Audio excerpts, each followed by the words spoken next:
Good evening and welcome back to blackdoctor.org. I'm your host, Dr. Renee, and tonight we are doing our second Healthy Kids Summit. If you joined us last summer, it was such a huge success. We decided to do it again, so now it's our second annual.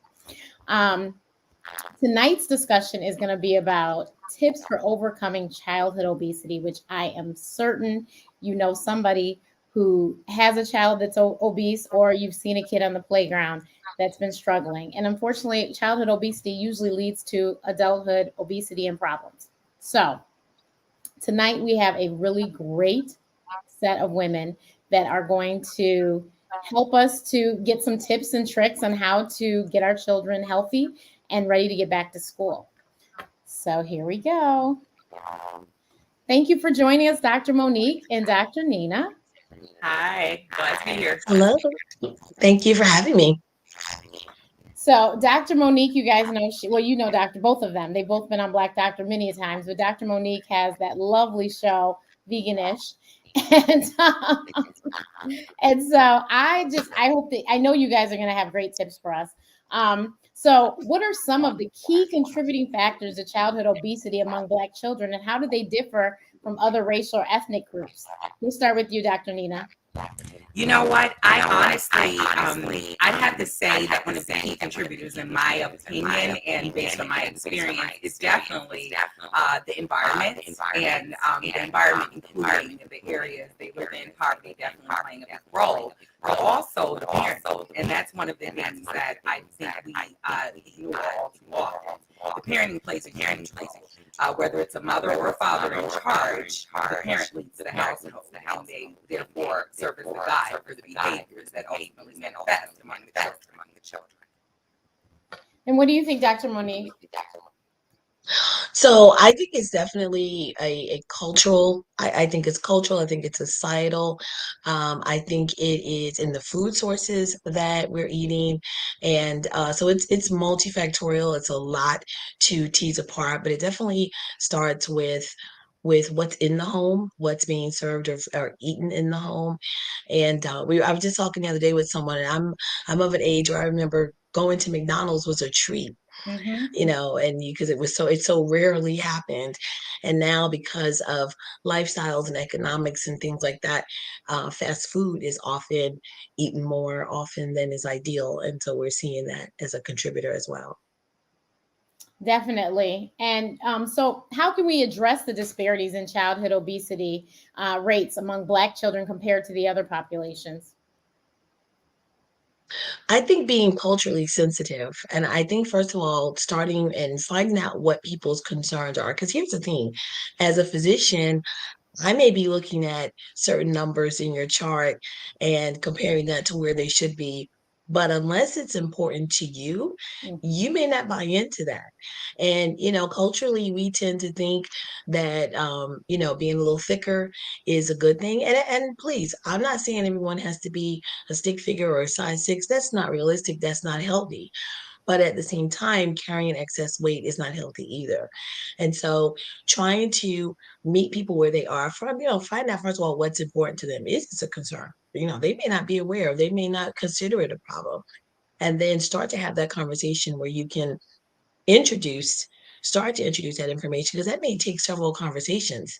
You may not get there the first time, particularly if it's a new doctor patient relationship. You have to build trust, you have to get buy-in.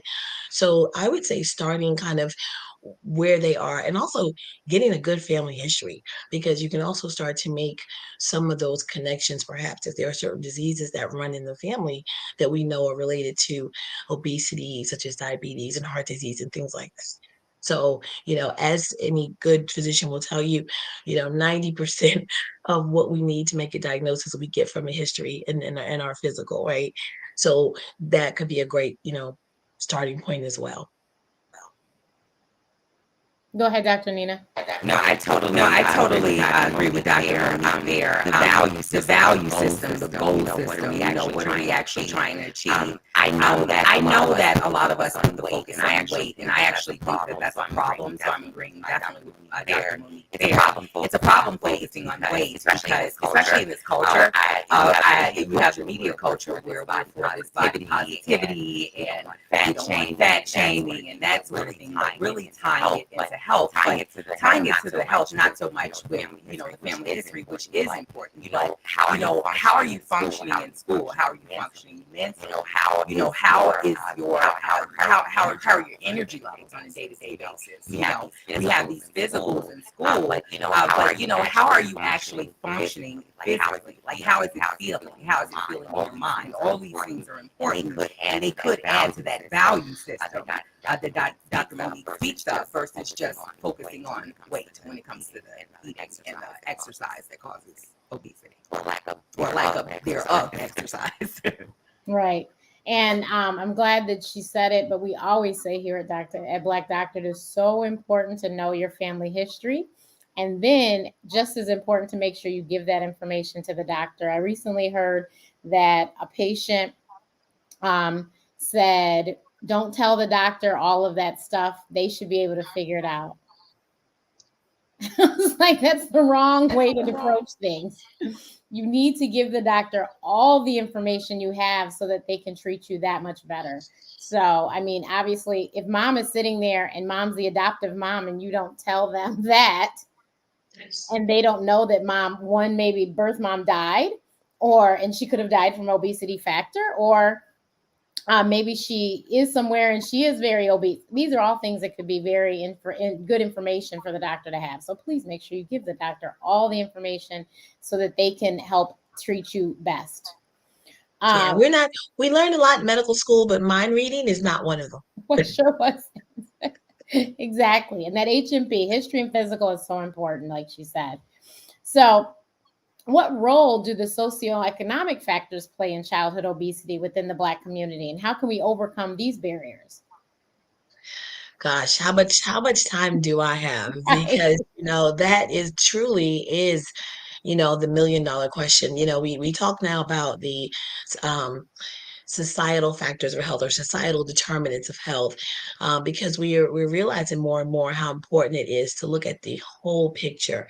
That patient sitting in front of you in the exam room, or on a televisit, is more than just that patient. That patient is part of a family. That family is part of a community.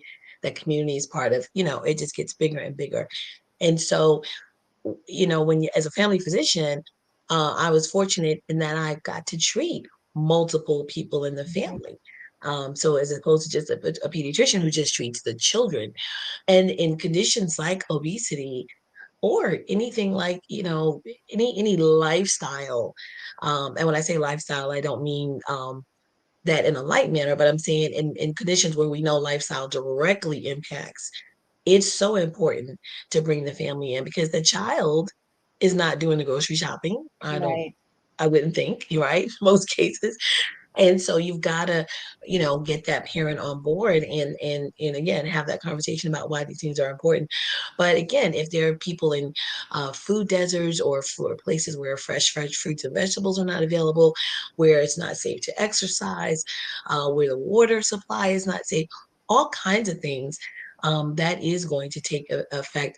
And last but not least, addressing any mental health issues, because eating or food serves a lot of roles for people, not just nutrition.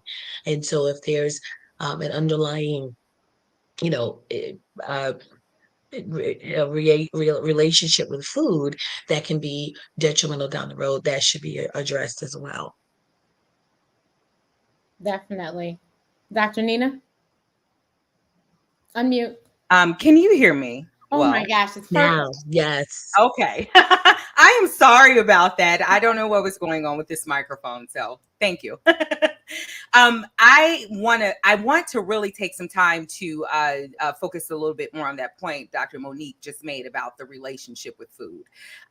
That's a big role, not just for the children, but also for adults, but a lot for the children because they're on social media a lot.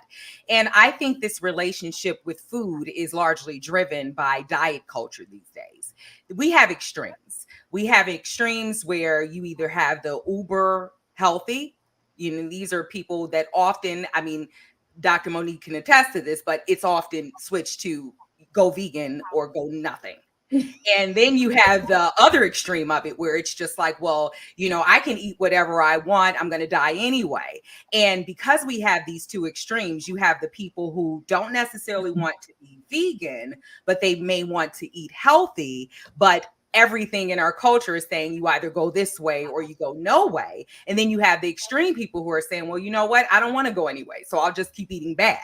And there's nothing in between. That's one of the things that I actually address a lot in my blog and brand, that Salad Lady. It's really all about discovering your eating style, and really focusing on what you can do, not what you can't do. Because a lot of us focus on what we can't do.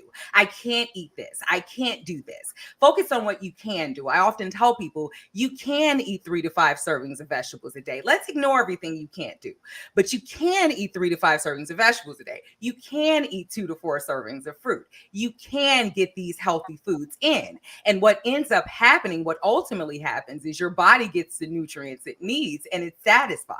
Because we don't often talk about malnutrition when it comes to people who are obese, children who are obese. We don't talk about malnutrition in that context. We talk about malnutrition as if you're not getting enough food. But malnutrition being an overabundance of subpar nutrients, that's more prevalent in my opinion. And actually, based on my experience in research and as a healthy living coach, malnutrition based on getting a surplus of empty calorie foods, empty nutrient foods. These are the things that are driving our problem. So starting on what we can do and focusing on the ability and the control we have to eat foods that actually contain nutrients is a big part. And also really focusing on, like I said before, less on dieting, less on restriction, and less on weight and more on nourishing our bodies. I think that's really something that we ignore. Again, as parents, sometimes we ignore that, and we ignore that, that ultimately can trickle down into affecting our children. Yeah, definitely. Um, and you have the food deserts. You have, unfortunately, a lot of the inner city schools are getting rid of the physical education program because of budget cuts.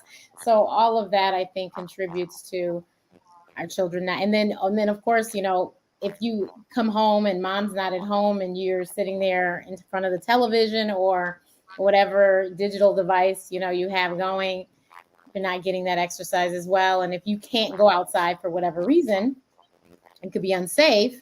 Yeah. You're missing out on that as well. I have an interesting perspective on all of that, being that I grew up in Inglewood on the south side of Chicago, one of the poorest communities in Chicago. My parents were well below the poverty line. It was by all accounts a food desert. And again, we didn't have any at all. And I also was an obese adolescent. So I was 65 pounds overweight. And I mean obese. I don't mean because I looked it. I mean I was. And it was definitely in an unhealthy state. And honestly, I was bullied. So there was a psychosocial component, a psychosocial component to it. And basically, I suffered from a food addiction. It's a food addiction that I still say that I battle personally to this day, meaning turning to food to cope with emotion. It's something that I constantly fight. But the issue is I just cannot emphasize this enough.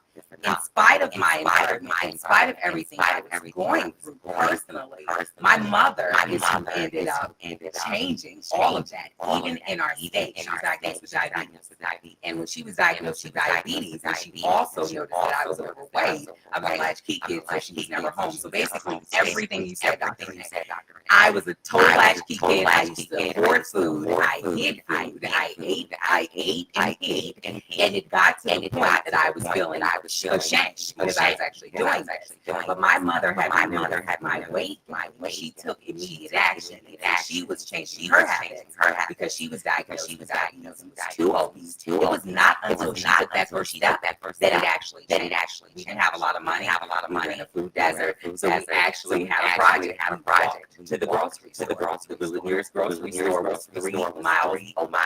We walked to the grocery store. We walked home. And my mother didn't have any money. Cheapest thing she made stir fry for vegetable. It was the only thing I liked. And she made it. Literally every day. She bought me a juice bite, and I started liking 5 pounds in 4 months. So that is the power, and that is why I emphasize that all the time.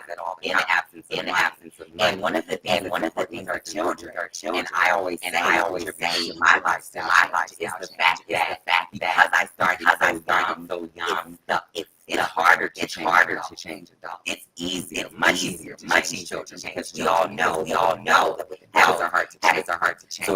So if we reach that, especially when the children are they actually, I mean, from a scientific perspective, they have it. And if we treat the disease as they have it when they're young, those habits, and I know this from a health and living coaching perspective, those habits will change, and they will in adulthood. Definitely.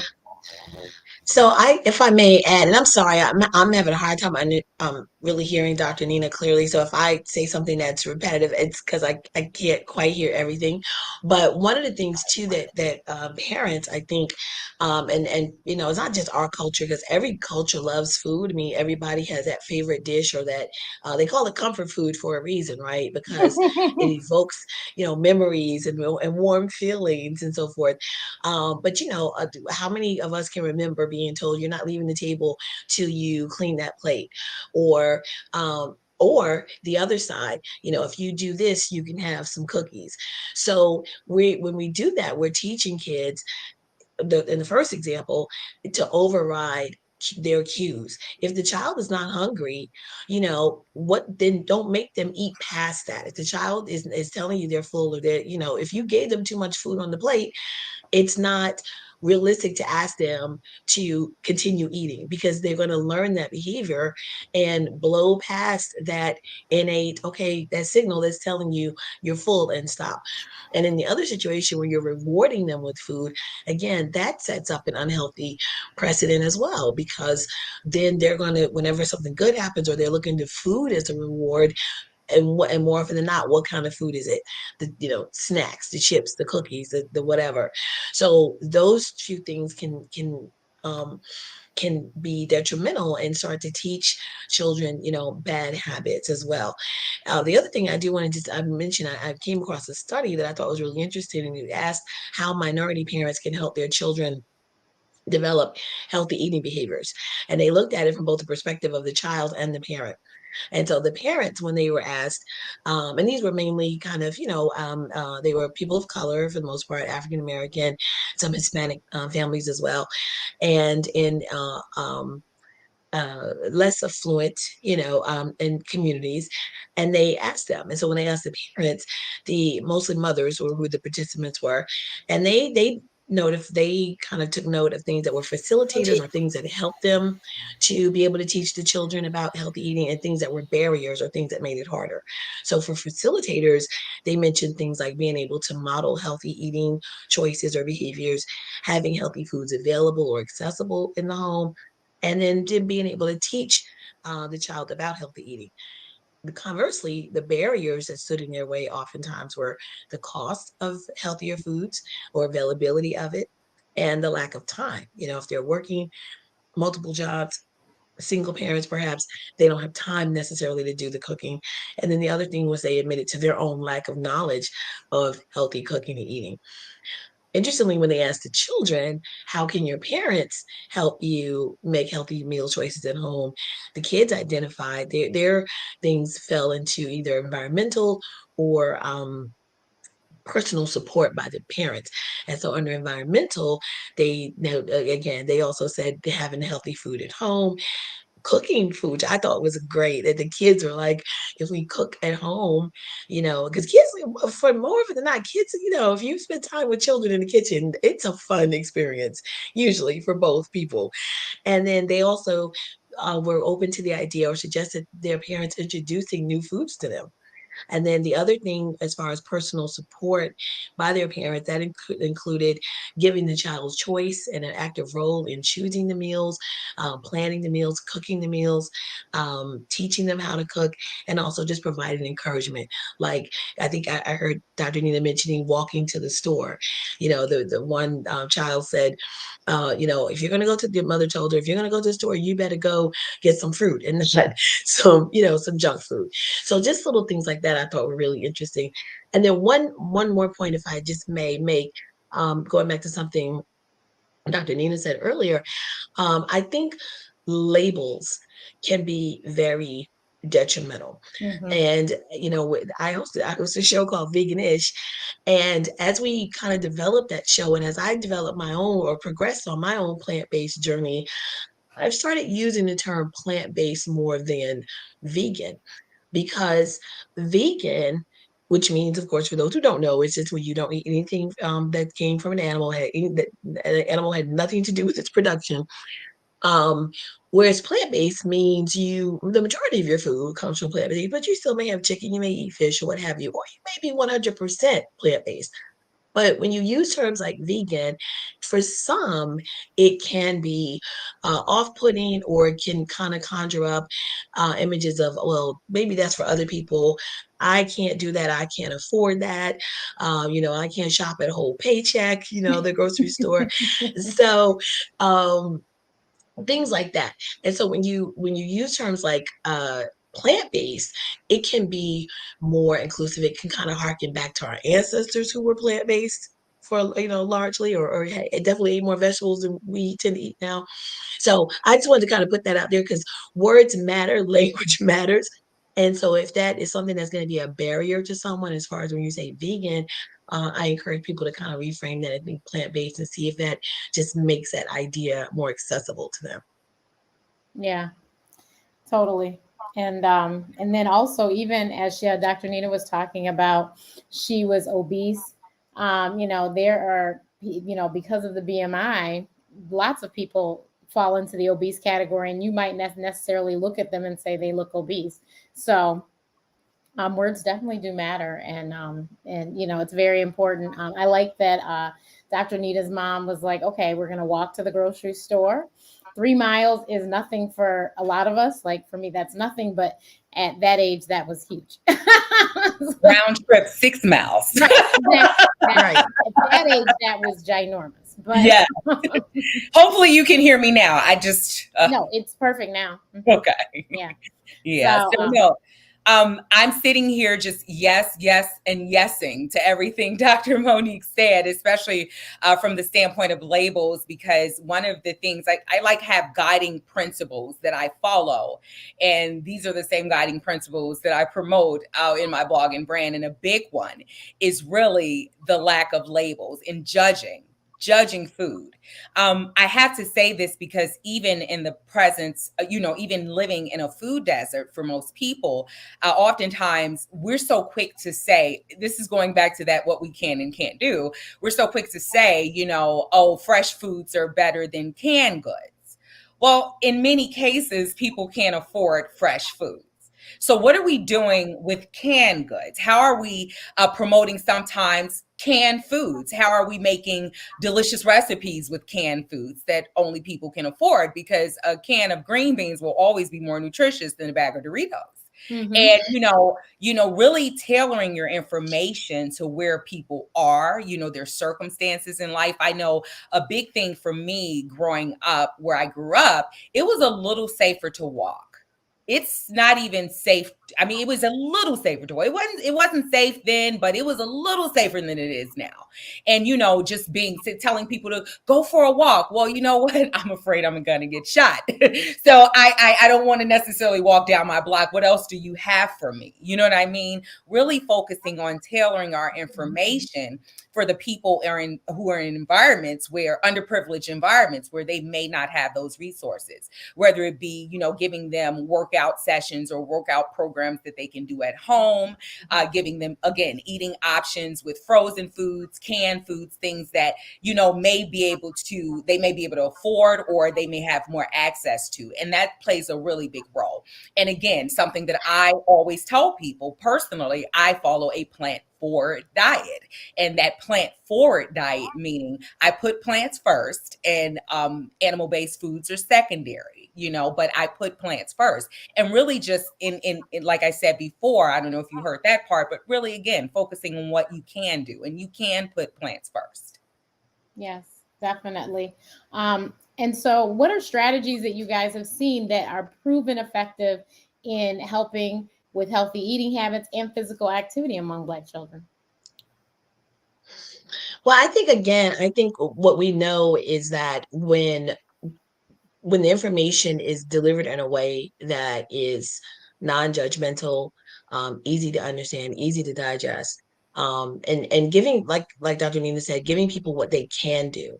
Everybody has one of these, Hmm. and so right, and so on that are tons of apps, free apps that can help with meal planning, with calorie counting, or how to read labels, how to exercise.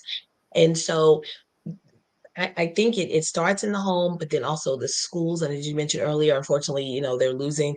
I remember struggling.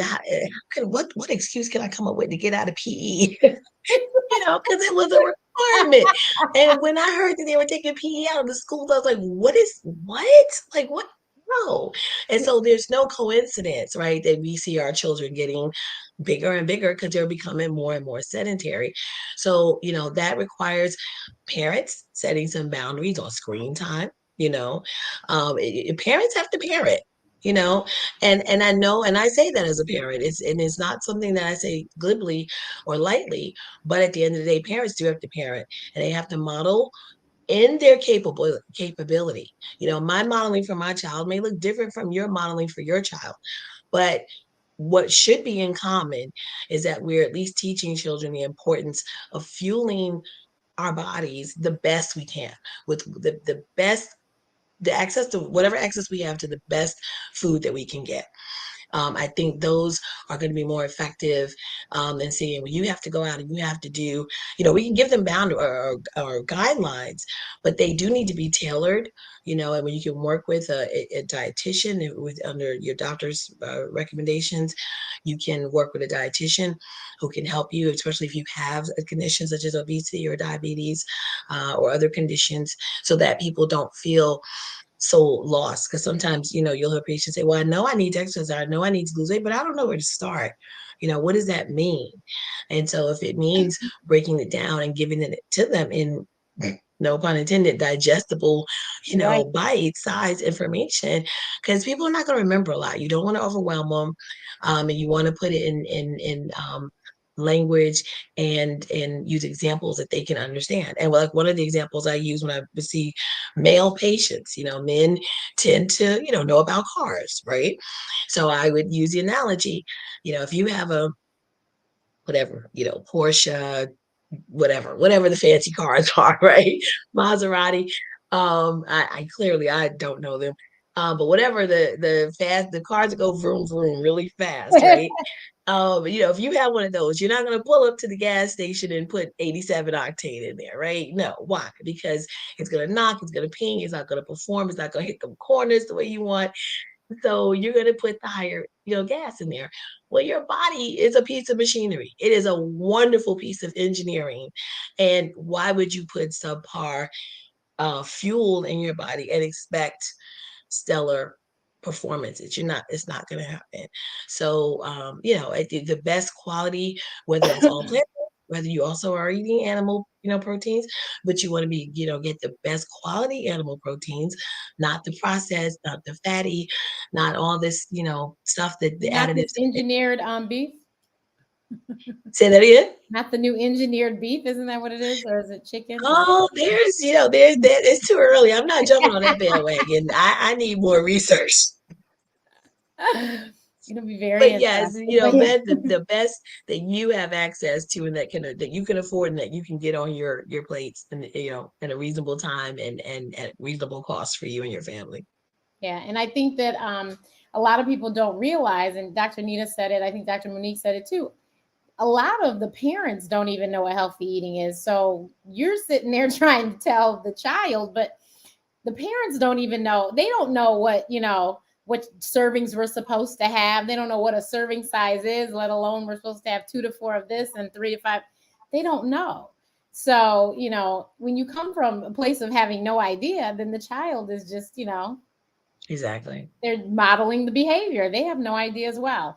And if you just see mom get up and go to work every day, well, you get up and go to school every day. That's all you do. So they don't know anything about taking a walk. And, because honestly, when we say exercise, it does not have to be anything really that extravagant. It could be walking to school every day and walking home every day. It just does not have to be anything, that elaborate. You just need to get 30 minutes in 5 days a week. And it doesn't have to be a consecutive 30, but you got to do something.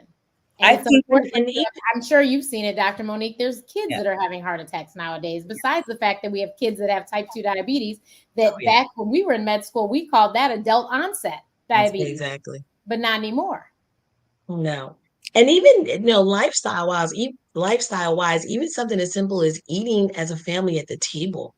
Yeah. And kids, families who do that, they've shown that those kids have better self-esteem, they do better in school, because you're plugging in, you're tuning in, you put the phone down, and you actually have a conversation with your child. And it's hard, and you may not be able to do it every night, but if you can at least do it at least once a week, and just make that connection, and that way you are cueing in. Again, I mentioned earlier about those satiety cues, when your body's letting you know that you're full.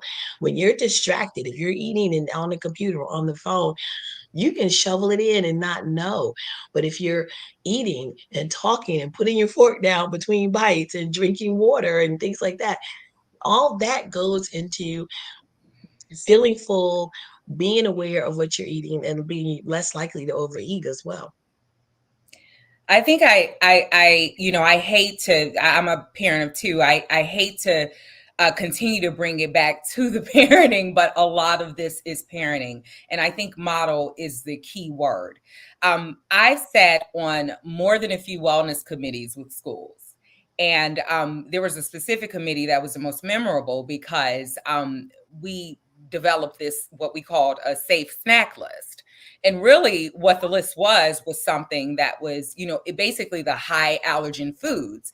We kind of restricted those foods and said these are the foods that the children, they can't bring in school at all, for lunchtime, for snacks, for whatever.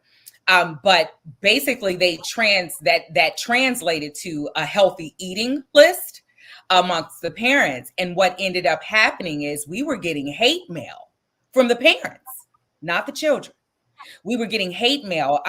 We talked about culture earlier. Dr. Monique specifically mentioned culture, and a lot of this is cultural. You figure a parent. We have this place. I forgot the name of it because it was Rainbow Ice Cream or something like that. It's in Chicago. I never liked it, so I don't even. Rainbow Cone is what it was called. I hate to put them on blast, but Rainbow Cone. Rainbow Cone made these very extravagant ice cream cones, and one of the things is, the parents, a lot of Chicago parents will say, we grew up eating rainbow cone. That's what we do. So we take our children to rainbow cone and then the children grow up wanting rainbow cone every Saturday. Well, you did that. You introduced that. You started that because it was nostalgic for you and you wanted your kid to experience that. So a lot of this comes with eliminating what we think. We always bring birthday cakes and cupcakes to school for birthdays. That's what the parents would tell us. My son in particular was introduced to his first cupcake in school, not at home. I don't even have that stuff at home. He was introduced to his first cupcake at school. He was introduced to his first ice cream cone at school. You see what I'm saying? So these are because, some parents want to bring this stuff in. And I'm not saying just be the boogeyman parent that doesn't allow any treats, but we start this. We start the putting salt on foods. We start to putting barbecue sauce on everything. We start to put the putting of ketchup on everything. If you give your child something and they've never been exposed to it, or excuse me, if you never do it and your child has never been exposed to it, they won't be exposed to it. And, eventually with friends, I have a teenager, he was eventually exposed to everything, but at least I had a leg up because he actually got to the point where it started making him sick. He was like, oh, I don't want any more of that because his body was not trained to eat that way. And then even from the standpoint, I'm going to go back to the value system. Speaking of my teen, I think this is the most fabulous example. I have a teen who's an ectomorph, and that's essentially a child that doesn't gain weight at all. He can eat whatever he wants. And so he had the attitude was, well, I don't gain weight. I can eat whatever I want. When he started developing acne, I said, that's the food. And he was like, what? I said, that's the food. So now he's interested in girls. And suddenly that acne and food connection is more important than being overweight. So he comes and says, what can I eat to get rid of acne? I said, well, we got to just get some more of that kale. I know you don't like kale as much as you like romaine, but we just have to eat it from time to time. And suddenly he's eating kale and he's eating carrots because of acne, not weight. That's the value. Well, you gotta meet them where they are. Exactly. I was just about to say that's his why, right? That's his why. On Veganish, I talk about what is your why.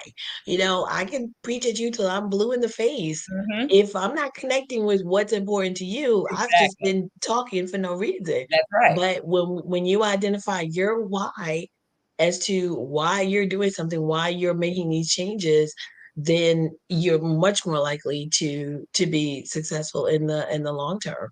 Yeah. I agree 100%.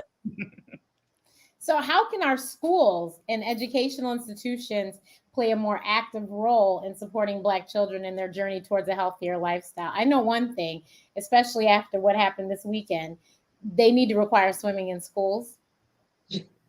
They need to I change. have never seen so many people post and say that they don't know how to swim.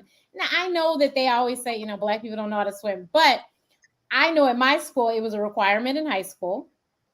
I knew how to swim long before that, but that was a required class in high school we had to take. Mm-hmm. But I know that apparently it has fallen off, and a lot of schools don't have a pool anymore, and all these things. But yeah, what can the school do to help us with that? That's so layered because the lunchroom food to begin with is the first start. I understand that, money is an issue with a lot of schools, but something has got to change with the lunchroom food because it's, you have certain schools giving these children pizza every day, French fries every day. Every day. And it's just, how can we control that for the people who have to eat lunchroom food, for the people who that's their meal for today? That's layered. I actually participated in a writing group for a very large policy paper among researchers, and that was a big part. This is not even something that starts with the local schools. This is something that has to be a governmental issue because for one school that has a salad bar, the other school doesn't. And it should be required for all schools to have these things. At least have the options. Will the kids choose a salad bar all the time? Maybe not. But, at least have those options there for children to choose. It really starts there for a lot of the lower income families who rely on that school lunch. Another thing, I mentioned a wellness committee. As part of that nutrition education, I actually used to offer free seminars for parents and children in nutrition education. And as Dr. Monique mentioned, it was very bite-sized information, little tips and tricks for just adding something healthy to your day, portion control, just identifying a portion versus a serving. Doesn't mean you're going to eat smaller portions, but at least you know the portions that you are eating may be multiple servings, and knowing that that plays a role. Because a lot of times we even give our children good foods, but we give them those good foods too much. I think of a child who would bring peanut butter. Let me remember this sandwich: peanut butter banana sandwiches on whole wheat. Now, at face value, peanut butter is good and whole wheat bread is good. But banana, peanut butter, and whole wheat together is probably not the best combination with a drizzle of honey. You know what I'm saying? So really understanding, food combinations, simple food pairings, pairing a fruit with a protein, always eating a vegetable with something, little bite-sized pieces of information like that that they can apply. And oh, did I say lunchroom food? No, I agree, and it's such a there's so many. As she said, it's layered because there's big dairy, there's big um what do you call it, like the beef, right, and first of all, let's remember when our forever first lady Michelle Obama was in the White House, and she was just planting a garden and people were like not happy. Protesting. Yes. Don't, who are you to tell us what we feed our kids? It's like, are you serious? So there's a lot, people can be very resistant to change, but there's a lot of money in from that goes into mass food production, and there's a lot of politics at stake there. I did a little research on food additives and preservatives, and one thing I learned was that one of the very first food preservatives or food additives was something called sodium benzoate, which is actually a naturally occurring substance, but can be used to prolong shelf life and it's like basically to help prevent bacterial overgrowth and things. And so when these products first started coming out, these additives first started coming out, the FDA was kind of, checking, making sure everything was up to par. And then they kind of got overwhelmed, and they told the manufacturers, well, you can just tell us, if this is acceptable or not. And they even have a name for it. It's generally regarded as safe or something like that, which is basically this category of additives that the FDA has just pretty much rubber stamped because they're letting the food manufacturer tell them it's okay to use. What is that? No, there's nothing wrong with that. There's no way that could be a problem. So there's just, and so all this comes to bear. So it trickles down to the child in the lunchroom, and also to the parents. And we know that parents have a lot to do, but we also know that the squeaky wheel, what is it? The squeaky wheel gets the oil or whatever. I'm butchering that saying, but you know what I'm saying. If parents at grassroots levels, community organizations, and say, not in our schools, it, there may be some effect on that. And also too, voting for people on your school boards. Like there's a lot of different things because a lot of local politics is what drives some of this stuff. So, getting out there and voting is important as well, because that definitely has an impact on particularly people with kids in the local schools. Yes, it's true. Yeah, definitely. Are there any innovative technologies or digital tools that can aid in promoting healthier choices and behavior changes among Black children? I think Dr. Oh, Monique, go ahead. I was just gonna say, it's, I mentioned the phone, but definitely, we all have, well, I'm not wearing mine, but the smart watches, exactly. There's rings, there's watches, there's all kind of home monitoring devices that can, check your blood pressure, your weight, your sugar, all this type of stuff. And especially with the rise in telemedicine, due in large part to COVID, where stuff can be transmitted. You don't even have to go into your doctor to have that follow up. Those are definitely, I think, if anything, COVID was disruptive, right? That Right. gee, Sherlock, really? But it was very disruptive, and it was disruptive in healthcare, Mhm. because before that, telemedicine had kind of been treated like the stepchild, by insurance companies, and then it was like all we really had. And so with that, um, we saw some technology coming along with that as well to make monitoring um, easier. So yeah, I think definitely a lot of app driven software and gadgets to help monitor and track things like that. Yeah. It's really the gamification, eating well as well. I considered for a while, seeing if I could actually put one together and have something, kind of gamify, adding eating certain foods every day. There are some technologies out here that actually do that as a health coach.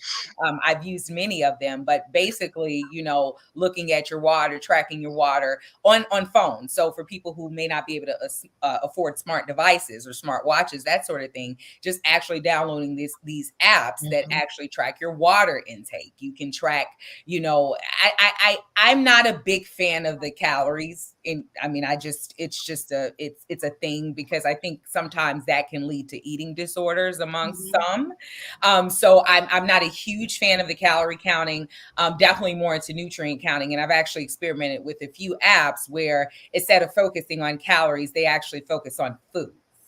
And so, instead of saying X amount of calories a day, you put how many vegetables you ate or, how many fruits you ate. And, you kind of comment, you get these kind of cues to say, did you eat this or did you eat that? That sort of thing. So, I mean, there are tons of technologies out here.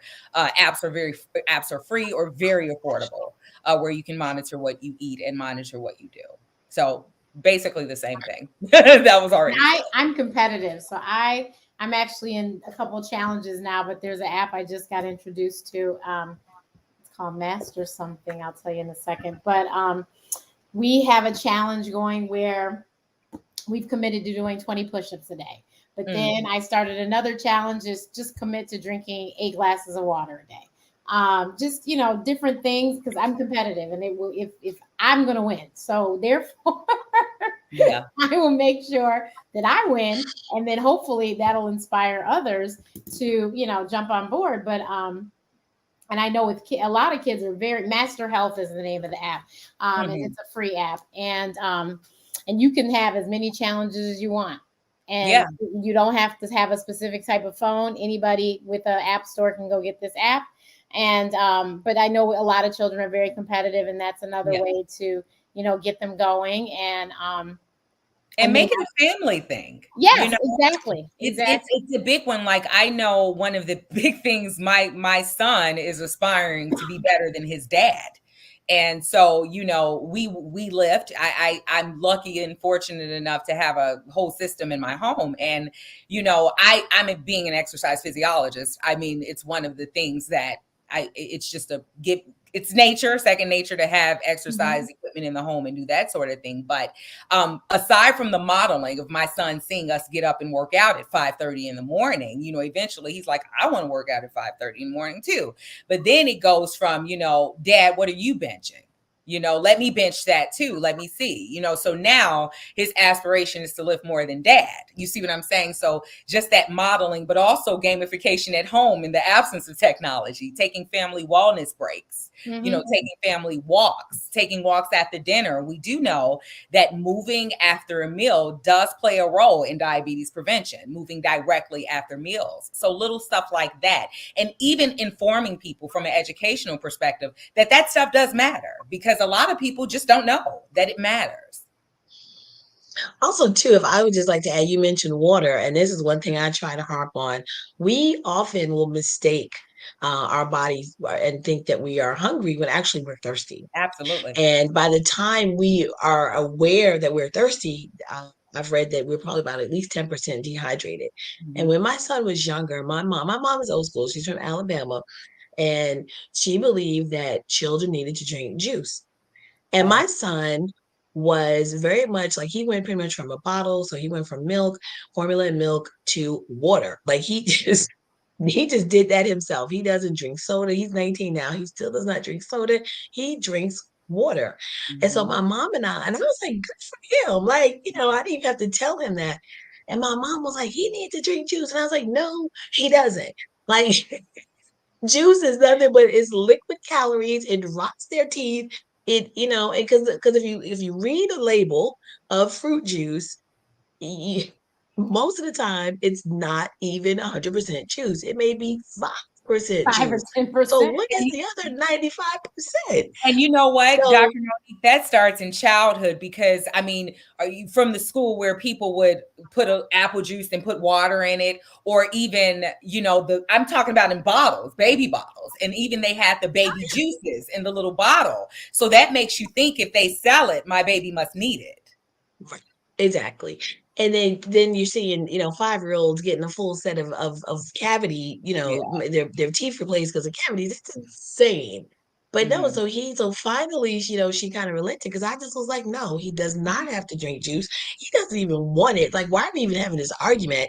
Like, but that she just represented that school of thought that because Mhm. you hear fruit and they think, oh, it's got to be healthy. It's juice from fruit, but no, it's really not.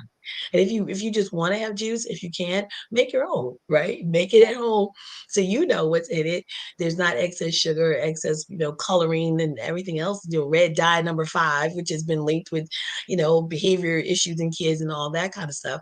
So yeah, but I just wanted to throw that in there, the plug to stay hydrated. I want to add That helps something. with weight too.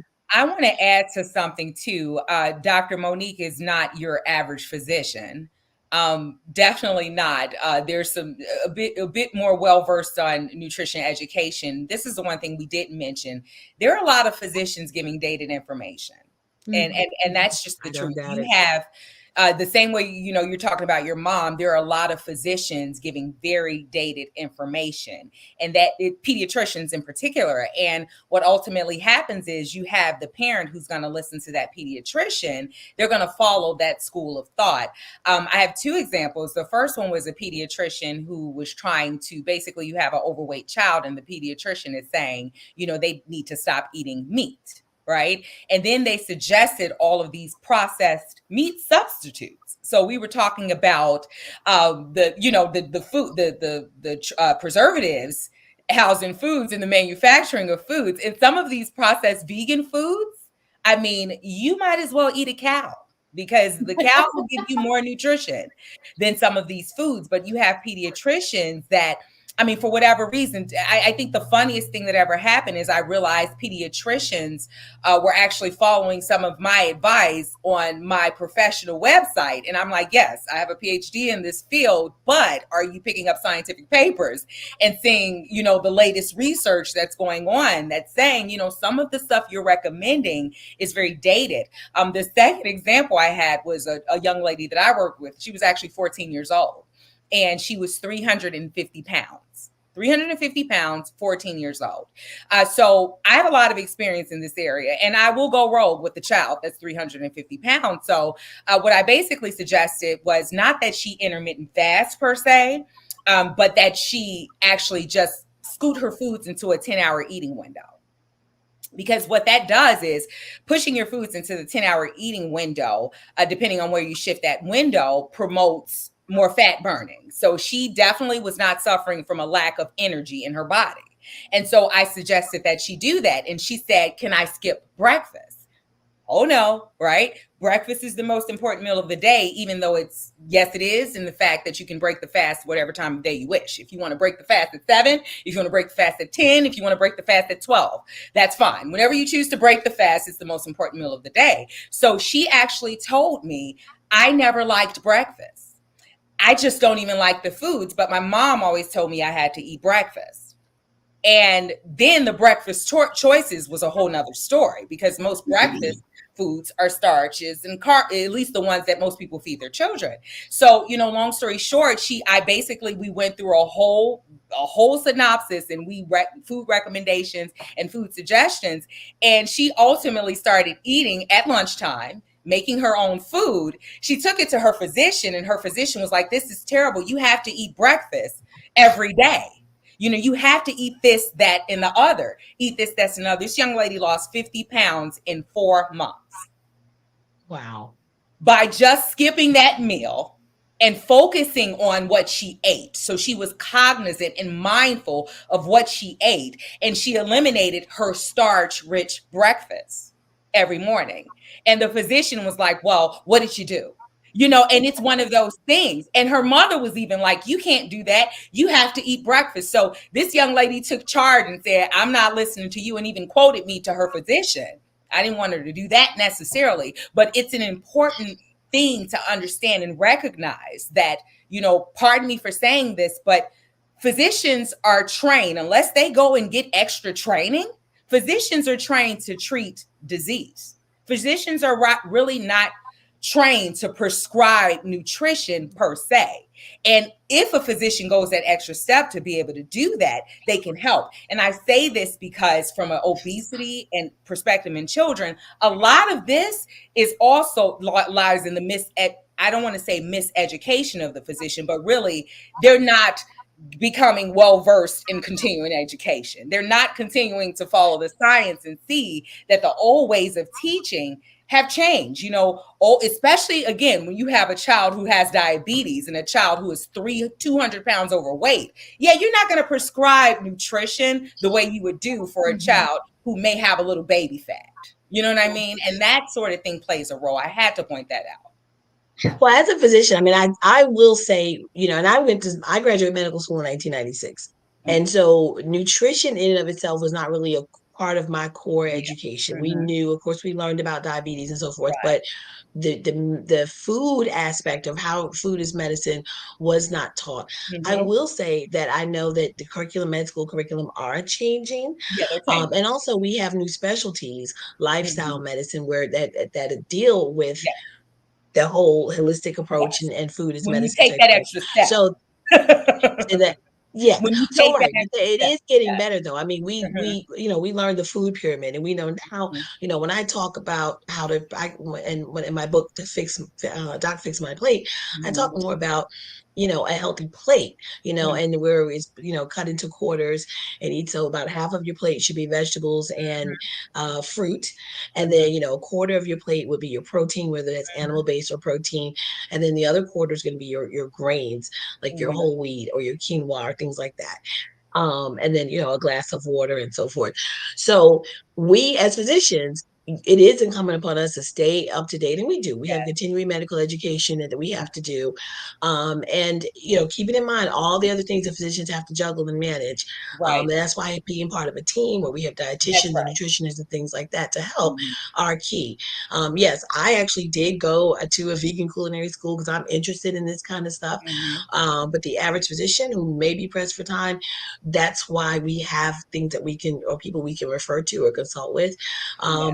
But no, I mean, I think it's as the research is coming out and we have more available to us, and we're learning more about the effects of food on the body and how people process foods and all kinds of things that play a role, then the recommendations will start to change and be more even tailored to as the patient that you described, to what the specific need for that individual.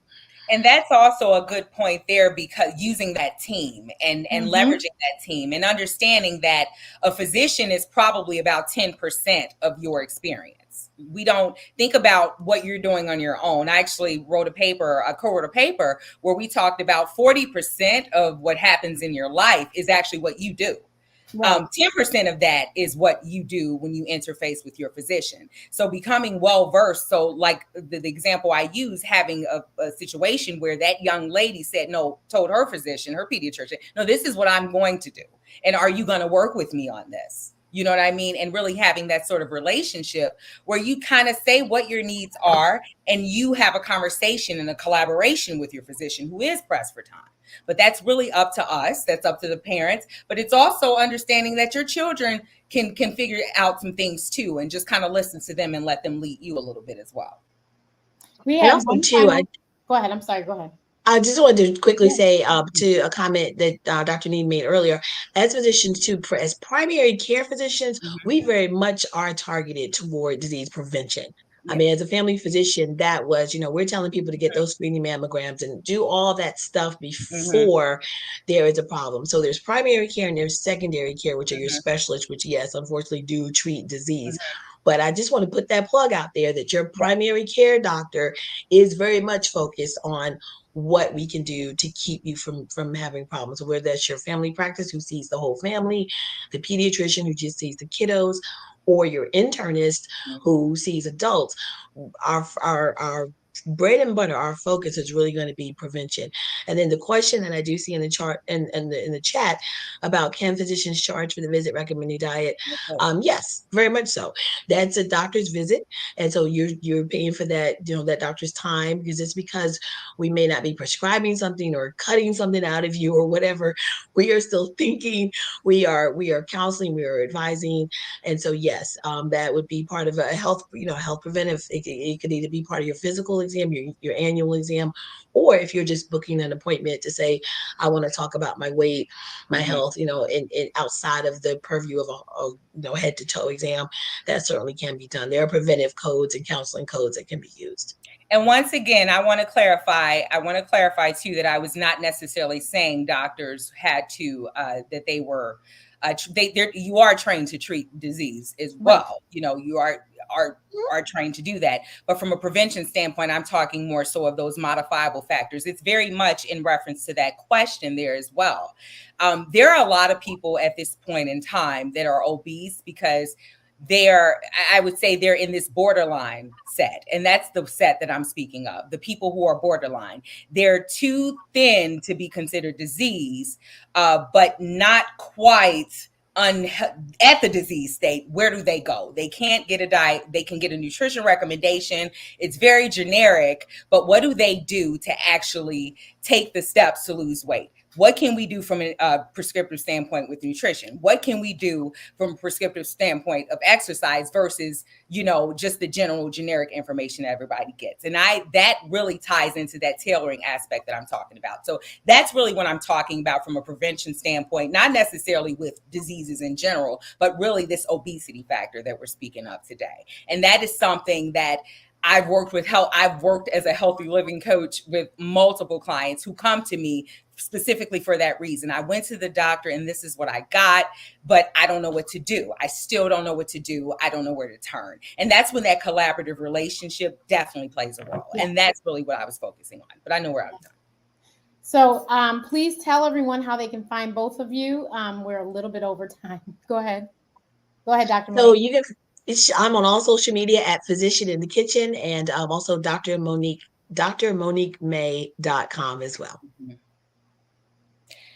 You can literally find That Salad Lady everywhere. And I have to give a plug because it's totally applicable, but this is all I do with my blogging brand. It's all focused on whole food nutrition for whole life wellness. You can find me here on Facebook, That Salad Lady, or if you're on YouTube, you can find me there too. But That Salad Lady for everything. Instagram, that.salad.lady. But you can literally find all sorts of nutrition, educational videos, resources, all sorts of things on the website. And I regularly post on social media as well. So definitely check it out. Thank you, ladies, so much. And please stay tuned, everyone. We have another hot show about to begin. Bye.